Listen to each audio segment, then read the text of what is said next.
मैं हूं आपके साथ निर्भय किशोर। जब ग्राउंड जीरो से रिपोर्ट हम करते हैं तो कई ऐसे लोग मिल जाते हैं जो अनुभवी होते ही हैं, लेकिन उसके साथ साथ राजनीति परिदृश्य में भी उनका एक अहम योगदान होता है। हमारे साथ एक वरिष्ठ पत्रकार कहें, लोकसभा टीवी से जुड़े हुए थे। हमारे साथ डॉक्टर राजीव मिश्रा जुड़े हुए हैं, लोकसभा टीवी से जुड़े हुए थे, वरिष्ठ पत्रकार हैं। सर, बहुत बहुत स्वागत है आपका। थैंक यू, नमस्कार। एक और इनकी नई पहचान है, उससे भी ज़्यादा आपको रूबरू करा दूँ। राष्ट्रीय प्रवक्ता वीआईपी के हैं और राजनीतिक परिदृश्य पर बात करेंगे इनसे, और थोड़ा जो अनुभव इनका है उस पर भी, किस तरीके से अपने लोकसभा को समझते हैं उस पर भी समझने की कोशिश करेंगे। लेकिन सबसे पहले राजनीतिक सवाल।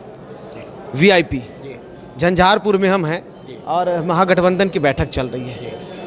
एक तो आप अनुभवी हैं मीडिया से, दूसरी तरफ समीकरण को बखूबी समझते हैं, प्रत्याशी हमारे सामने बैठे हैं, किस तरीके से देखते हैं सर आप?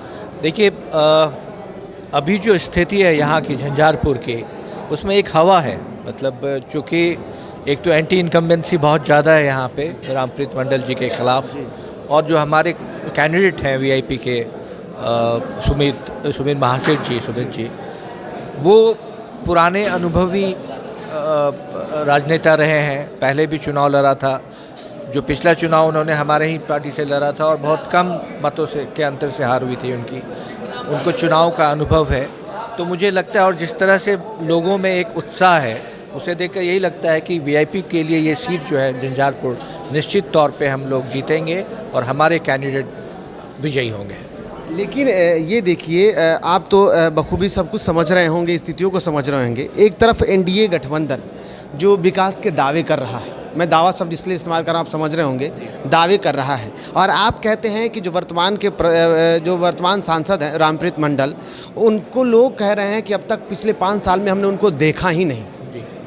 तो क्या जनता का ये जो एक मन में बना हुआ है वो असर करेगा? दूसरी तरफ इंडी गठबंधन, जिसमें जितने भी दल हैं उन सब लोगों का समर्थन, जीत तय है। देखिए, इंडिया गठबंधन में जितनी भी पार्टियां हैं, चाहे वो राजद हो, कांग्रेस हो, लेफ्ट पार्टीज़ हो, आप देखेंगे यहाँ पे सभी जो नेतागण हैं पूरे लोकसभा क्षेत्र के झंझारपुर के, वो आए हुए हैं और सब में उत्साह है। नंबर 1। नंबर 2, एक बात जो होती है कि मोदी जी को देख के वोट देना है, तो लेकिन इम्पॉर्टेंट ये होता है कि आपका कैंडिडेट कौन है। आपने एक कैंडिडेट को 5 साल तक देख लिया, उन्होंने यहाँ इस झंझारपुर लोकसभा के लिए उनका क्या योगदान रहा है। और जो एक सांसद होता है, जो जनप्रतिनिधि होता है, जो सांसद होता है, वो बहुत इम्पॉर्टेंट रोल प्ले करता है विकास के नाम पे, विकास के लिए। तो झंझारपुर के विकास में हमारे कैंडिडेट महासेठ जी बहुत मेहनत करेंगे और करेंगे, हम लोग का साथ रहेगा।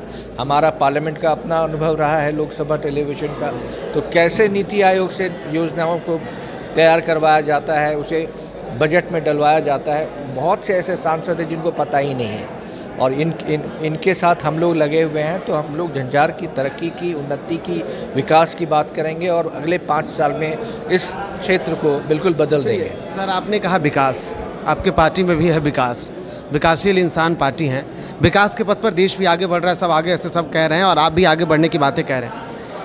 यहाँ सबसे बड़ी जो समस्या है, बाढ़ क्षेत्र है। झंझारपुर 3 तरह से नदियों से घिरा हुआ है, पलायन सबसे ज़्यादा यहाँ पर है।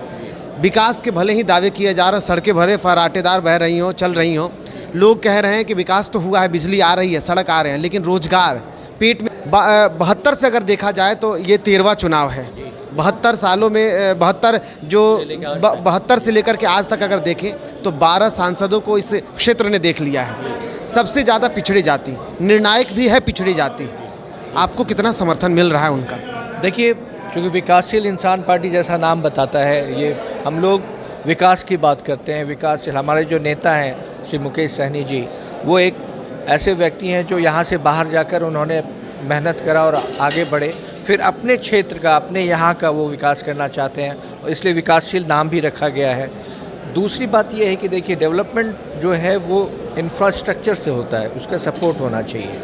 अब आप बताइए, बिहार में कहीं भी एक भी स्पेशल इकोनॉमिक जोन है क्या? कहीं नहीं है। अगर आप इंडस्ट्री को बुलाएंगे नहीं तो जॉब कैसे मिलेगा? यहाँ इस बार जब ये कोरोना आया था, कोरोना ने ये सिद्ध कर दिया कि भारत को बिहार के लोग ही चला रहे हैं। बिहार का जो व्यक्ति है, वो स्किल्ड वर्कर है, वही चला रहा है, उसको यहाँ छोड़ना पड़ता है। और पैदल इस तरह के कोरोना काल में पैदल दिल्ली से, गुजरात से, कहाँ से आना पड़ा था।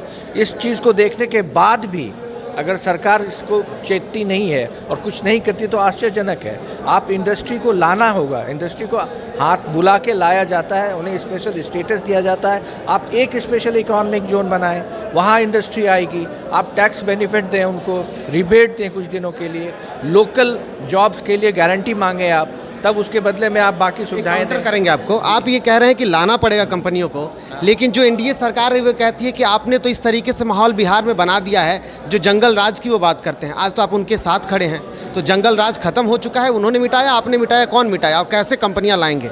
नहीं, देखिए, अब ये जो पिछली बातें हैं, अब आप तेजस्वी को देखिए, वो भी प्रोग्रेसिव आदमी है, विकासशील आदमी है, और उनका जो सोच है वो बिल्कुल डिफरेंट है। आप पहले की बात को अब भूल जाइए, ये आधुनिक भारत है, हम 2024 में खड़े हैं।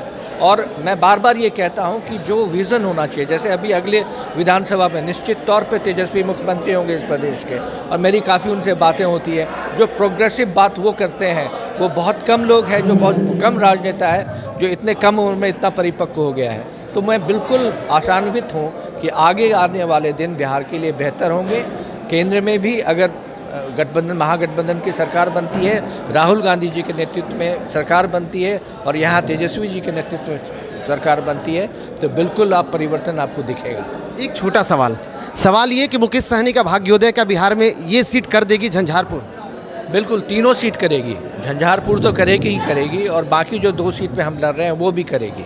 और भाई पूरे दमखम से हम लोग लड़ रहे हैं, और हम सिर्फ 3 सीट पे नहीं लड़ रहे हैं, हम 40 सीट पे लड़ रहे हैं। आज आप देखिए, हमारे यहाँ दरभंगा और झंझारपुर के जितने भी हमारे नेतागण हैं सब आए हुए हैं, और बिल्कुल सब लगेंगे और हम लोग जिताएंगे महाशय जी को। चलिए, बहुत बहुत धन्यवाद सर। तो बिहार में जिस तरीके से विकास की बातें की जा रही है, चाहे वो विकासशील इंसान पार्टी हो, इंडी गठबंधन हो, या फिर उसके जितने भी सहयोगी दल हो, वो इस बार दावा तो कर रहे हैं कि बिहार बदल जाए।